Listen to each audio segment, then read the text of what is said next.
road to success is brought to you by Equity Bank. Equity Bank. You are listening, caring partner. You're watching Road to Success, the key to your next level in business.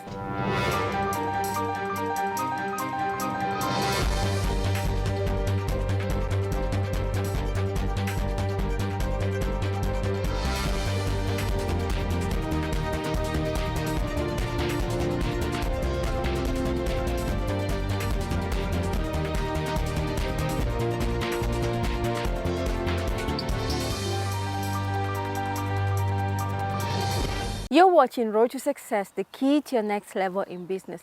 This week we're in the Murang'a County speaking with Chris Kolenberg of the Kenya Biologics. Yes. What is it that you do? We at Kenya Biologics, we produce what we call green, safe and cost-effective crop protection, meaning that we try to produce and sell products for farmers which they can use to protect their crops against pests such as caterpillars, and you have aphids and whiteflies that are around, and that actually kills the pests in a way that is safe for them, for the environment, as well as for the people who consume the food. Tell us about the products you produce. We have several products. One of our main products is called Helitech. And Helitech is a product against the African bollworm, which is a caterpillar pest on a lot of crops, on flowers, tomatoes, beans, many other crops as well. Although it sounds scary, it's made out of a virus, the product. And we produce the virus locally here in Kenya, and we've also isolated the virus in Kenya actually. How do you produce the virus? That's interesting to know. The production of a virus is what we call in vivo. And that means we produce it in a live insect. What we do is we rear insects, and we rear actually the African bollworm. The African bollworm is actually a moth, and it starts off as a moth, becomes an egg, becomes a caterpillar, pupae, and that cycle goes round and round. That is what we do in the insectary, and we produce that on an artificial diet. So we just mix different types of ingredients into a gel. We put the egg on there. The egg hatches as a caterpillar and he eats the artificial diet. So that's what happens in the insectary. Then about 80% of those caterpillars, we take them out of the insectary and we move them to the production facility.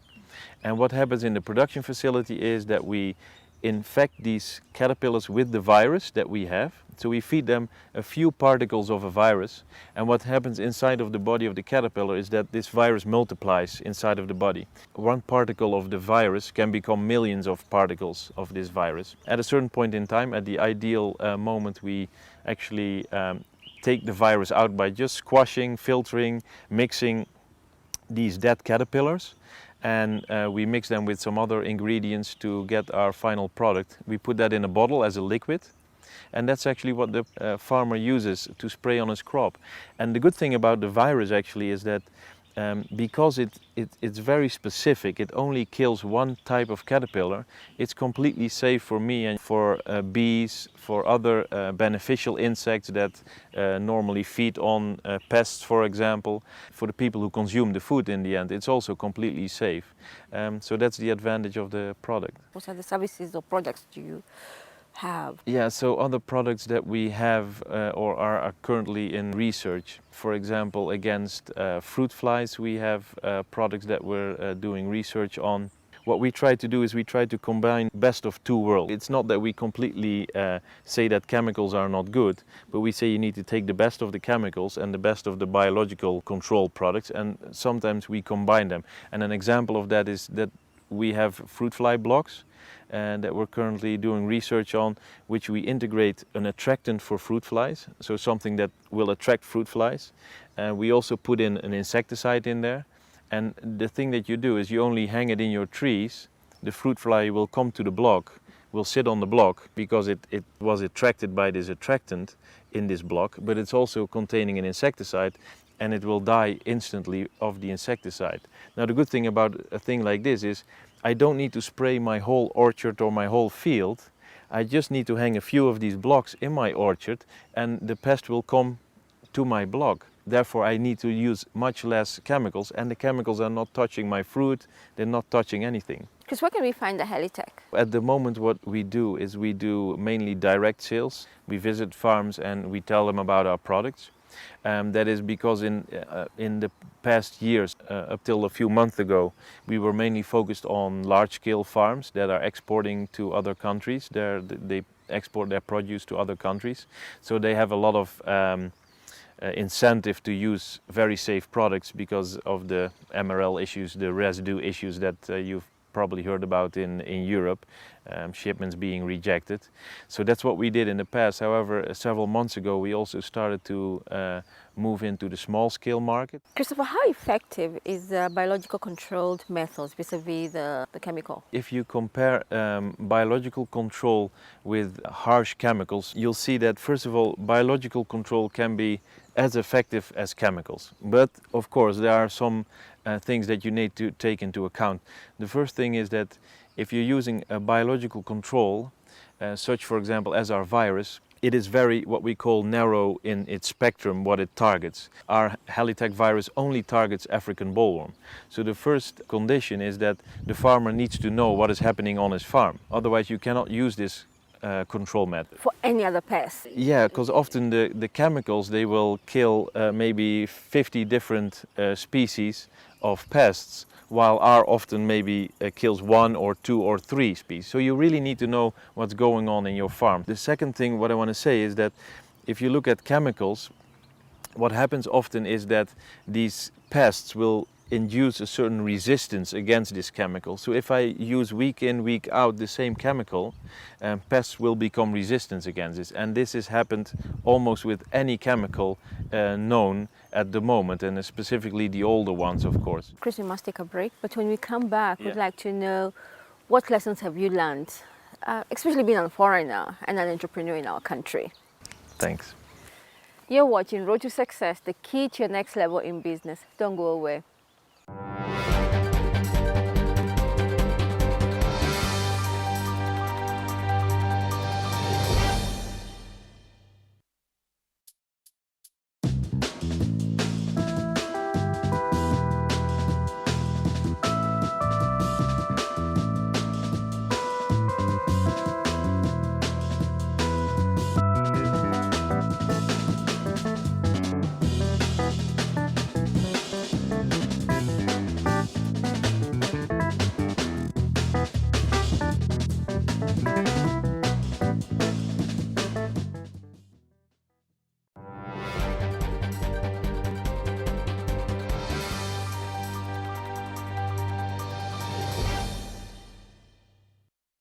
Welcome back. You're watching Road to Success, the key to your next level in business. Our guest is Chris Kolenberg of Kenya Biologics. Yes. And you deal really with pests and how to control pests. Let's go back to the products that you have and how they specifically work to destroy the pests. We have different types of products and they work also in different ways. Let me just give you 2 examples.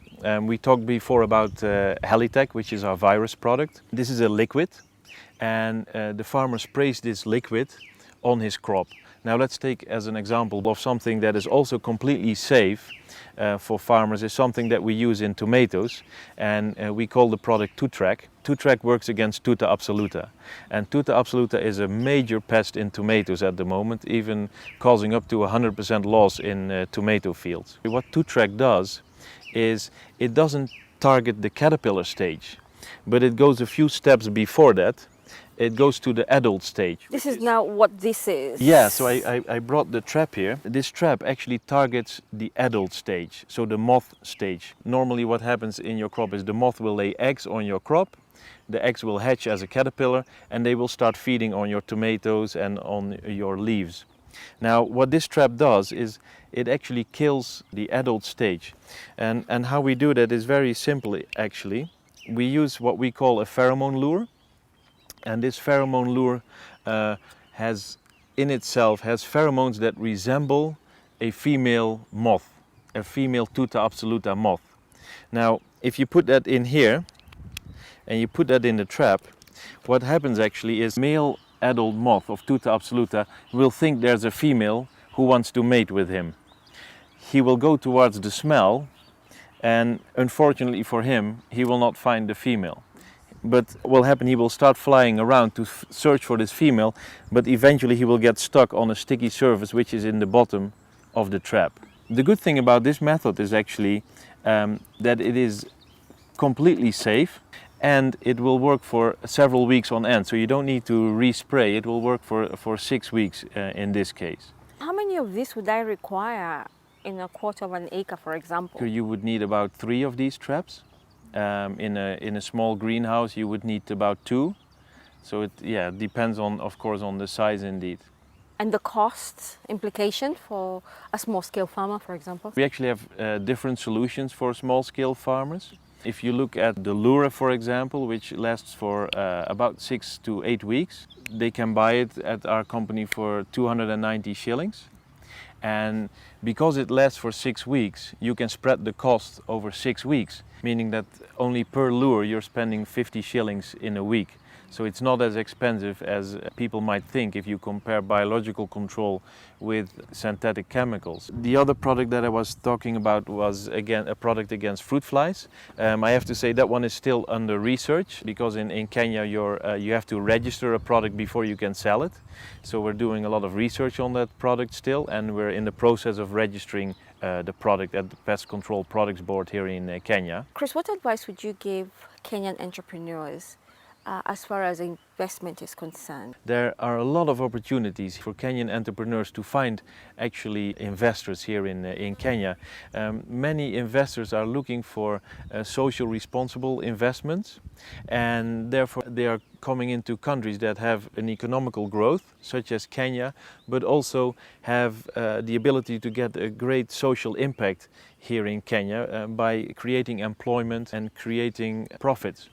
And the advice that I have for Kenyan entrepreneurs is go on the web, look for opportunities, look for social investors on the web and send them your business ID. And yes, in the beginning you will be rejected a lot of the times. When we were looking as a company for investors, we have been rejected so many times that I also wanted to quit at a certain point in time. What made you keep going on? I believe we have a very good idea, and that is one thing. And once you've made contact with these investors, update them every month or maybe every quarter of the year. Just tell them what you've been doing and tell them, look, I've given you this business plan in the beginning, and look, I'm already on track. I'm actually making sales and I've hired new people and they're doing a good job. And then a quarter after that, send it back again, send him again an update. And in that way you keep in contact with these people and they can actually see, if you do well, that you're actually keeping at your business plan, and so they know you're a trustworthy partner. And I think that is very important. So don't give up and keep updating the people you talk to. What is your exit strategy when it comes to Kenya Biologics? I want to leave a sustainable company here in Kenya, and I think together with my business partner Nikolai, that is what the goal for us, that we put down a company here in Kenya that can run itself, that doesn't need me, that doesn't need Nikolai, but it runs itself. It has a good Kenyan people in the company that are running the business, that are making a decent profit, and people are making a decent living. Thank you so much, Chris, for your time. And to know that what you're doing really is adding value, not only for yourself, but for Kenya as a country. Thank you. Welcome. You're watching Road to Success, the key to your next level in business. Don't go away.